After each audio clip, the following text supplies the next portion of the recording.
ки шуруъ аз моҳи сентябр музди маоши кормандони соҳаи айзанаш як кӯдаки дусола дорад. аз замони таваллуди кӯдак ё ба шаъни шарафи ягон кас даст назадаем, умуман ба ҳеҷ кас кор нагирифтаем, умуман ба шуғли аҳолӣ бирай ҷои шиноснома ва раводид гуфтани ҷо ҳастай. ассалому алайкум ба ҳама нафарҳое ки ҳама рӯза видеоҳои моро тамошо мекунед. дар видео лайк монед ва бо диққат то охирша тамошо кунед. як информатсияи нав пешкаши шумо мегардонем. хоб бародарҳое ки дар шаҳри Москва қарор доред ё ки дар Московскую област қарор доред, барои шумо агар духтари дандон дар кор бошад, бародари тоҷики хидмон бо нархи арзон барои шумо хизмат мекунад. марамад рақамҳои телефонаш мебурояд, занг зада қатъиш дар тамос бишавед. мақомоти суғд гуфт аз 1 сентябр музди меҳнат то 25% баланд бардошта мешавад. мақомоти вилояти суғд мегӯяд ки захираҳои дохилии молии вилоят имкон медиҳад марҳилаи навбатии зиёдшавии музди меҳнатро пурра таъмин намояд. анвар мирзозода, сардори сарраёсати молияи вилояти суғд, зимни нишасти матбуотӣ гуфт ки шуруъ аз моҳи сентябр музди маоши кормандони соҳаи бюҷет 20 то 25% зиёд карда мешавад. вай илова кард ки тибқи ҳисоби пешакӣ барои амалигардонии он беш аз 299 миллион сомонӣ маблағ зарур мешавад. барои амалигардонии ин марҳила 292 миллион сомонӣ маблағи иловагӣ лозим аст. аз аввали сол дар ин масъала кор мекардам, гуфт дар ин бора мирзозода. ёдовар мешавем ки тибқи иттилооти агентии омури кишвар музди меҳнати миёнаи номиналии ҳадди аққали дар моҳи апрели соли 2026 гузаронида шуда ба 3262 сомонӣ баробар аст ки 20% зиёд нисбат ба моҳи апрели соли 2025 мебошад. миёни ин минтақаҳо гуфта мешавад ки дар шаҳри душанбе боз музди маоши баландтар барои шаҳрвандон муқаррар шудагиаст. бародарони азиз, ибд як информатсияи нав барои боло рафтани музди маош аз рӯзи 1 сентябр. акнун комментарияҳои шуморо мехонем камтар ва ба саволҳо ҷавоб мегардонем. бо диққат гӯш бикунем. меҳроб қодиров нависонда: ажзата мурдум ҷавоб надодӣ. салому алайкум акаи Сорбон. срочно ҷавоб те. акам бемории рӯҳӣ шидагиай. дар беморхонаи Ленский чандин бор хоб кардагиай. айзанаш як кӯдаки дусола дорад. аз замони таваллуди кӯдак ҷудо шудагианд. агар занаш дар суд я алимент месупорад, қонун чӣ мегӯяд дар ҳамин бора? 2 сол шид кӯдака дар оташ нишон наметан. ай рӯи бемориш. раҳмат акаи Сорбон. дар ҳолате ки бемории рӯҳӣ дошта бошанд, дар ин ҳолат алимент аз ҷониби падар муқаррар карда намешавад. яъне агар бемор набошанд, новобаста аз рӯе ки кор мекунанд намекунанд, алимент ситонидан ҳатмӣ мебошад. ҳастай боз ҳолатҳое ки мақсад озод мекунад аз ситонидани алимент, ҳамин вазъияте ки худат қайд кардӣ ҳамин мебошад. як нафари дигар нависонда: ассалому алайкум бародар. бисёр шахсӣ босавод. раҳмат ки шумо ба мардум маслиҳат медиҳед. зинда ва сарбаланд бошед шуморо бародарони азиз. морам кӯшиш мекунем ки барои мардуми бофаҳм, барои мардуме ки камтарак мехоҳанд аз ягон чиз огоҳ бошанд, дар чорчӯбаи қонун ягон чиза пешкаши шумо бигардонем. баҳром шоев нависонда: салом акаи Сорбон. шумо визаи тоқа тайёр мекунед ё ки не барои ҳаҷ рафтан?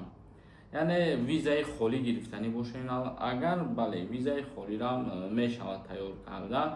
касое ки мехоҳед визаи холӣ бигиред ва хитон биред ба Арабистон барои ҳаҷ кардан, ё касое ки ҳаҷи умра кардан мехоҳед, шумо дар ин ҳамин номеро WhatsApp да бинависонед. ширкати Муслиматур беҳтарин ширкат шуморо иншааллоҳ ки роҳнамоӣ мекунад. Набиев нависонда: реклама накун илтимос. ҳамин рекламаҳо касе ки маҳкум нестай бигзаронеша тамошо накунед. ҳастай дариҷа мумкин ягон нафаре ки ягон вақт ҳамин рекламаҳо дар коршон мешавад. ба фикрам ки мо ягон чизҳои зараровар реклама намекунем барои мардум. алишер нависонда: салом акаи Сорбон. ман ай Москва омада будам, моҳи июл патент доштам. срокаш то 3 октябри ҳамин сола буд. официални кор мекардам. боз сафар кардан охири сентябр. боз ман метавонам бо мигратсионкаи нав аз нав патент споридам. раҳмат пешакӣ. вақти биромадан ки ягон проблема нашава агар бубурем запрет намонанд, яъне ки бештар ягон ҷарима надошта бошен, ягон қонуншиканӣ накарда бошен, тоза бугӯроен аз Россия, бале боз аз сари нав рафтанда имконияти ба Россия дар омаданатон баландтар. Фаррух нависонда: ҳакаи Сорбон ду мошенника нишон додан дар кор, ба факти доказатиш қатиш. ҷавоб интизор. Бародари азиз, шумо медонед ки мо дар каналмон дар ин масъалаҳо ягон бор видео накардем ё ба шаъни шарафи ягон кас даст назадем, умуман ба ҳеҷ кас кор нагирифтаем. Умуман ба ҳамин хотир аз ҳама хубаш бара ба шуъбаи милитсия муроҷиат кун ва чораҳои қонунӣ мебинамаша.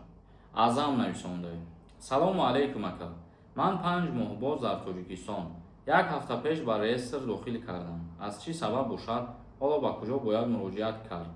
Картаро блокировка кардагиянд. Бале, вақте ки ном дар чорни списка ғалтӣ, МВД Русия запрос метиҳад ба ҳамун бонки картаи шумо ки картатонро маҳкам бикунанд. Ва дар шаҳри Душанбе ки бошӣ метавонӣ ба шуғли аҳолӣ бирай, ҷои шиноснoma ва раводид гуфтани ҷо ҳастай. Паспорта пешниҳод мекунӣ дар уҷа ва отпечат ки меспорӣ дар ту муддати 5 рӯз ё ки 10 рӯза ҷавоби ҳамаша аниқи дақиқша меган. Фирӯз Раҷабов нависонда: меган граница маҳкам мешавад. Ростай? Дар ин масъала не, ҳозирашда ягон информатсия нестай. Боз нависонда: ҳака вазъиятҳои аэропорт челе?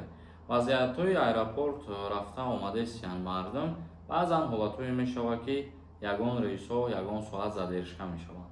Исфара нависонда: салом, картаи ман маҳкам шудагӣ 3 моҳ шуд. Дигар документҳом 100%. Агар Тоҷикистон равам депорт мекарда бошанд ё документҳо ба дахл надорад, пешакӣ раҳмат барои ҷавоб. Ман худам узбекзабон ҳастам.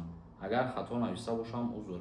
Зиндаву сарбаланд бошен, узбекзабон ҳастен ё тоҷикзабон ҳастен, ҳамамон инсон ҳастем. Ва дар масъалае ки ҳамаи чизи ту 100%-ву қоидавӣ боша бародар, метавонӣ ки рафта ягон муроҷиат бикунӣ, мумкин ба ягон роҳҳои хатогӣ картаи та маҳкам карда бошанд. Картаро маҳкам кардан асос сабабаш ҳамин ки ном дар чорни списка ворид шавад, ба ягон намуд нарушенӣ дорен ё ки ҷарима пардохт кардагӣ нестен, ҳамида запрос метиҳанд ки маҳкамаш бикунанд. Як нафари дигар нависонда: салому алайкум акаи Сорбон, даъваткунӣ ба хизмати ҳарбӣ кай сар мешавад? Ба даъваткунӣ ба хизмати ҳарбира ҳоло вақт ҳаст, вақтш ки қариб омад насиб боша баъд видео мекунем. Тирамоҳ даёрем. Як нафари дигар нависондаe ки салому алайкум акаи Сорбон, як видео пеш савол дода будем, ҷавобона нагирифтем. Хуб мешид ки дар саволи мо ҷавоб медодӣ. Раҳмат пешакӣ. Бародари азиз, хуб мешид ки шуморам дар ҳаминҷа саволтонро менависондем, ба хотире ки видеои гузаштара мо комментарияҳошо намехонем дигар.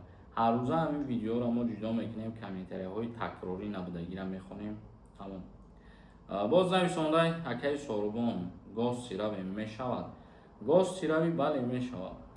Гозчӣ ки даромадӣ то 3 моҳ муҳлат дорӣ ки дар Федератсияи Русия бестӣ ва баъди 3 моҳ аз Россия бе ягон қонуншиканӣ бубурӯӣ.